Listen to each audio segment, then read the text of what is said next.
Saya memang di zaman kami ya, zaman Fadli, zamannya Tommy belum lahir. Itu saya mengidolakan Pele. Mengidolakan Pele, bagaimana dia pada usia 17 udah bisa mengangkat Piala Dunia, trofi Piala Dunia di usia segitu gitu pada zaman itu. Saya dulu pernah main di tahun 83 di PSMS Junior. PSMS Junior. Kan saya kan dari Medan tuh. Dulu saya memang pemain bola.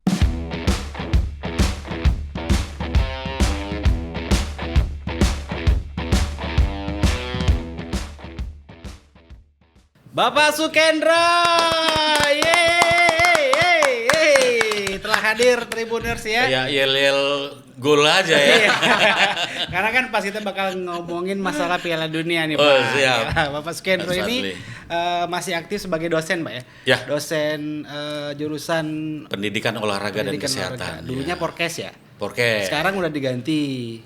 Tetap Porkes. Jadi PJOK Pendidikan Jasmani Olahraga dan JPOK jurusan Pendidikan Olahraga dan Kesehatan. Luar biasa. Nah, pas banget ya kita Tapi bakal. udah berapa lama sih, Pak? Saya di situ. Nah. Saya masih baru 34 tahun saya menjadi Baru. dosen. Ya, baru. Tahun 92 belum Fadli belum lahir, Tommy belum lahir tuh. 92 saya udah, Pak. Saya Udah. 89. 89. Tommy yang belum. Tapi ada enggak, Pak? Lulusan dari Porkes sudah jadi atlet terkenal, balik lagi, ketemu Bapak lagi. Ada enggak? Banyak. Banyak, Pak. Kalau saya katakan 1-2 enggak banyak gitu. Pak. Ya, udah jadi ya, Pak. Bahkan pernah ikut Olimpiade. Oh. Hanif Wijaya itu atlet panahan, Orang Jambi. orang Jambi asli, orang Kerinci, dan ikut Olimpiade. Sekarang sudah menjadi tentara. Nah, sekarang di Bogor, walaupun dia latihan di Bogor, tapi dia tetap membela Provinsi Jambi. Itu di PON. Itu salah satunya, Pak ya. Salah 2. Berarti banyak bibit-bibit. Banyak. Banyak ternyata ya atlet-atlet Jambi yang berkiprah ya, Iya, yang cuman kita berprestasi. banyak nggak tahu. Kita banyak nggak tahu. Boleh lah, Pak. Abis gak terjun ke dunia olahraga sih. Iya, Jangan ke dunia media terus. Karena kita digaji dari media. Pak. Oke, Fadli lebih nyaman manggil abang nggak apa-apa, Bang ya? Abang lah biar kelihatan muda ya. Iya, biar seumuran kayaknya. Cuman Saya- kalau untuk bola, Saya dulu pernah main di tahun 83 di PSMS Junior. PSMS Junior. Kan saya kan dari Medan tuh. Dulu saya memang pemain bola, tapi setelah saya ditemukan guru olahraga saya lari, jadi akhirnya saya ikut di atletik, saya sprinter. Ininya dulu. apanya dulu apa, Bang? Apa? Posisi. Posisinya apa? Kalau untuk tengok kelasnya nih, Wah, kalau udah ke kelasnya udah menuju ke nasional, saya di wing kiri. Tapi kalau kelas-kelas kampung, kelas-kelas provinsi, saya di striker. Ya sangkatan dulu saya Jaya Hartono main sama, terus Ansari Lubis saya main juga di situ, pernah sama dengan beliau. Cuman mereka terus legit ya ke sepak bola, saya beralih ke atletik gitu. Karena dilihat lari tadi, Bang. Ya, jadi kalau udah bola daerah dikasih gak ada lagi yang bisa ngejar. Memang saya sprinter. iya, kalau wings kan dia harus Iya, balik lagi. Kan? lagi. Kalau misalnya bertahan, Ya. kan. Karena Ruud Gullit, pernah nggak dengar? Iya, Ruud iya. Gullit pemain dari Belanda, itu lari 100 meternya tuh 10,9 detik. Kalau Bapak? Saya yang terbaiknya 10,6 detik. Kalau kecepatannya kira-kira berapa itu, Pak? Ya itu 100 meternya tidak sampai 11 detik saya lari. Tik tik tik tik. Ya itu kecepatannya. 10,6 detik. Jadi tidak sampai 11 detik. Nah, kita kan sebentar lagi bakalan Piala Dunia nih. Iya. Pak, ya. Bola kaki. nih, Bola Pak. kaki ini. Di kampus sendiri di jurusan olahraga seperti apa ininya? Iya. Antusiasnya untuk Piala Dunia ini. Kalau di kampus Minimal ada yang sudah sindir-sindiran. ya sebenarnya nggak begitu nggak terlalu Panas, Pak, ya? panas gitu ya. Tapi biasa di kampung, Oh, di kampung, iya. di RT, karena memang kalau dunia olahraga di kampus itu udah makanannya sehari-hari, jadi bukan hal yang aneh gitu kan. Tapi kalau di kampung itu sudah membahas, mulai mencoba untuk buat gapura, mulai nonton bareng di mana tempatnya gitu kan. Sampai-sampai saya diajak, macam mana Pak? gitu kan. Untuk kita bangun sebuah gapura dan kita nonton bareng. Siap, saya akan supply untuk bantu pendanaannya gitu. Jadi nanti ada Infocus langsung ditembak ke layar, nonton rame-rame dan itu memang asik. Tapi yang lebih asiknya saya dengan cucu saya. Iya. Cucu saya ini memang hobi nih, itu umur 5 tahun, sekarang 6 tahun, mau masuk dia TK, masuk SD. Dan itu udah berjanji kita nonton bareng. Pokoknya kalau udah malam Sabtu, malam Minggu kita nonton di luar pakai, artinya di luar kamar ya, di ruang keluarga pakai nanti kasur di situ, nanti tidur bersama sampai jam berapa tahannya gitu kan. Oh, berarti kalau untuk di kampus sendiri malah mungkin nggak terlalu besar. Nggak terlalu besar. Malah di Tetap kampung-kampung. ada, tapi tidak terlalu besar tinggi. Tapi kalau di RT itu udah mulai gejolak. Euforianya udah mulai. Kan tanggal 11 ya pembukaan. 11 pembukaan, 12 kita sudah kick off. Sudah kick off ya, Meksiko lawan apa itu ya? Pertama itu grup A itu tadi. Saya tidak melihat. Nah, kalau untuk negara sendiri nih, Abang sendiri mengidolakan siapa nih? Iya. Saya kan mengidolakan sebenarnya bukan negara. Saya mengidolakannya dari pemainnya dulu. Oh, pemainnya. Saya memang di zaman kami ya, zaman Padli, zamannya Tommy belum lahir. Itu saya mengidolakan Pele. Mengidolakan Pele, bagaimana dia pada usia 17 udah bisa mengangkat Piala Dunia, trofi Piala Dunia di usia segitu gitu pada zaman itu. Jadi saya karena dia memang hebat sedemikian rupa, akhirnya negaranya ikut.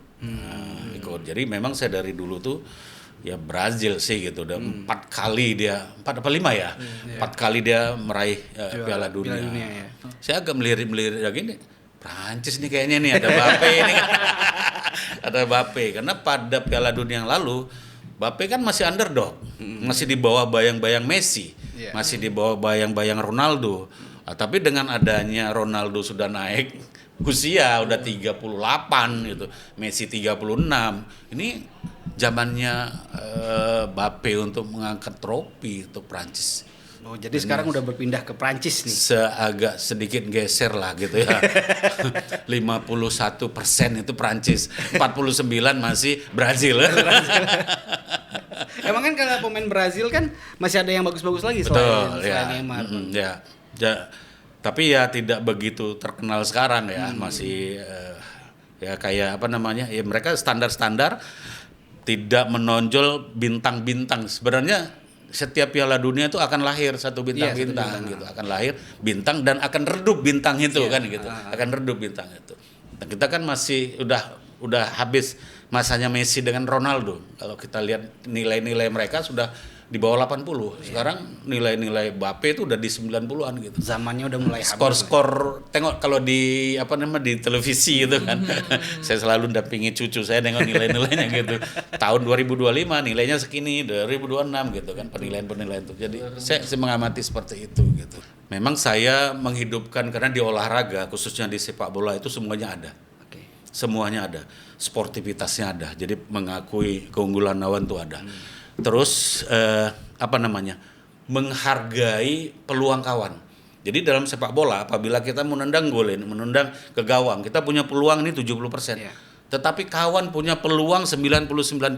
Kita nggak egois itu dalam sepak bola. Nah, kita akan oper itu. Nah, itu ada nilai-nilai menghargai orang lain gitu. Karena itu, sepak bola permainan tim ya, Bang. Permainan tim. Jadi memang kompleks sekali di situ. Kalau kita kaji di dalam olahraga, itu semua di dalam sepak bola ada. Ada larinya, ada daya tahannya, ada roll depannya, ada roll belakangnya, ada saltonya gitu kan. Bahkan ada silatnya, ada tinjunya kan gitu. Itu biasanya kampung biasanya. Oh, kenapa sepak bola banyak ditonton orang? Karena beberapa cabang olahraga menyatu di dalamnya. Kalau tinju aja nggak ada sepak bolanya. Beli satu tiket dapat 2 pertunjukan. Iya, volley aja cuma 1 pertunjukan. Kalau kita banyak pertunjukan gitu. Tapi kalau melihat Prancis, Pak, kan kemarin kan sudah menang juara dunia, Pak, sebelum Argentina ini. Ya. Apakah semangat mereka tuh bakal sama nggak, Pak? Dia kan kalah dengan Argentina ya, kemarin kalah dengan. Justru itu yang membangkitkan semangat lagi. Biasanya mereka itu gagal sekali akan merebut kembali lagi gitu. Biasanya seperti itu. Kan pernah terjadi di Brazil, pernah hilang Piala Dunia ini diambil lagi kayak Rudi Hartono. Rudi Hartono 7 kali berturut-turut juara juara All England. Iya, Hilang dengan Stephen Pri, yang ke-8 baru diambil lagi. Habis itu nggak ada lagi. Manusia mana yang bisa juara All England sampai 8 kali? Tapi kalau kita ngomongin apa namanya tadi kan Bapak pindah ke Prancis. Ya, kalau Prancisnya nggak juara gimana? Sedih nggak? Nggak begitu sih. Karena Brazil tadi. Ada Brazil. Nah, kalau dua-duanya nggak, cadangan. Cadangan sih Brazil. sefanatik itu nggak sih Bapak sama Piala Dunia? Maksudnya aku harus juara nih timku gitu. Saya di usia-usia 40-50 ya, itu memang fanatik di salah satu klub dulu ya, mana dia klubnya banyak di negaranya, itulah yang saya fanatik sih, tapi nggak separah itu, nggak separah itu. Saya lebih banyak menganalisa, mengulas dan memprediksi sebuah pertandingan. Nah, disitulah nanti ini menjadi cikal bakal bisa saya sampaikan kepada pemain-pemain bola kita. Nah, belajar loh di sini gitu. Dari si A si B. Iya, dari si A si B. Kita Piala Gubernur Cup. Setiap Gubernur Cup pasti bertinju. Kenapa kita nggak belajar dari Piala Dunia loh gitu? Iya. Patahlah kaki, tangan lah, sengklek segala macam gitu kan? Itu kan tadi kata Bapak kan komplek kalau dia. Coba kita belajar dari itu gitu. Kita kemarin ya masuk divisi 4 ya masih agak tersial-sial.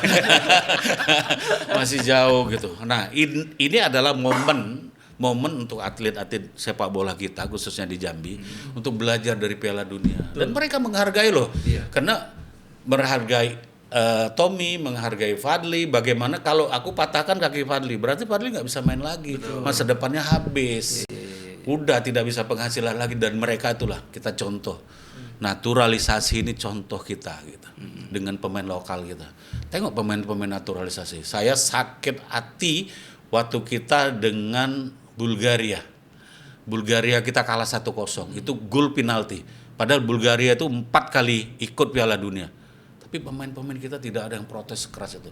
Jadi itu yang penting yang harus dijaga. Bagaimanapun sebuah kegiatan sepak bola itu kan merupakan entertain. Mereka tuh nonton tuh bayar mahal mau, tapi menikmati gitu. Menikmati pertandingan itu. Itu yang bisa dijual itu sebenarnya sport industri. Nah, namanya sport industri. Jadi ada yang bisa dijual. Kenapa Piala Dunia orang berebut menjadi tuan rumah? Ya karena bisa menjual negaranya. Pesawat berapa yang ke situ, berapa hotel yang terpakai, tiket habis, belum lagi makanannya gitu. Wah, mereka bukan kaleng-kaleng. Bahkan pada tahun 2000 ya, itu 2000 PON itu ada di Surabaya. Jadi UMKM itu naik levelnya dari 350 UMKM itu naik karena bisa menjual barang-barang mereka. Nah, itu hampir semua 2/3 penduduk dunia akan menonton Piala Dunia itu. Tidak ada event lain yang paling hebat kecuali sepak bola. Sepak bola apa? Olahraga.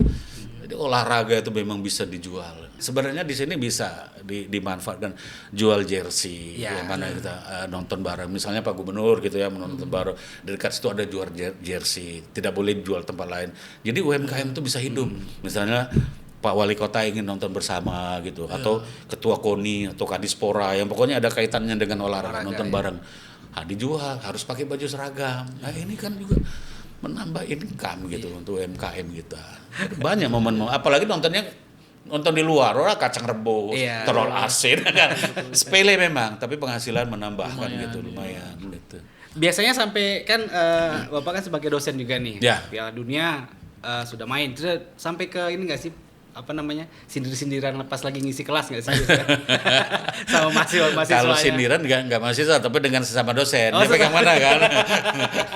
Ada kayak kita ada. Ya. Tapi ada ilmu nggak Pak? Misalnya habis pertandingan Piala Dunia, ketika Bapak lagi ngajar, ada masukan ini Piala Dunia yang kemarin antara pertandingan ini. Pasti, itu pasti. Jadi kita harus bisa evaluasi hasil pertandingan, terus kita ada mereview lagi lah ya pertandingan itu. Iya, jadi namanya apa namanya itu ya melihat kembali, flashback kembali, dan mereka harus bisa mengulas. Jadi jangan kita aja, jadi mahasiswa dikasih tugas. Jadi kalau final ini dikasih tugas apa yang bisa mereka ulas gitu kan, apa yang bisa mereka ulas. Mungkin dalam permainannya, manajemennya, sistem pertandingannya. Sekarang kan sudah sistem pertandingannya udah makin ketat. Bola out itu 5 detik apa 10 detik, nggak boleh berlama-lama. Penjaga gawang megang nggak boleh berlama-lama. Itu langsung kena kartu kuning dan kartu merah. Jadi memang makin menarik dari olahraga ini, makin lama makin berkembang gitu. Makin menarik. Jadi peraturan-peraturannya makin lama makin berkembang.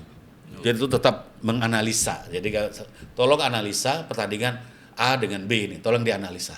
Mana pemain yang paling bagus. Karena sampai dianalisa satu orang itu berapa kilometer dia berlari.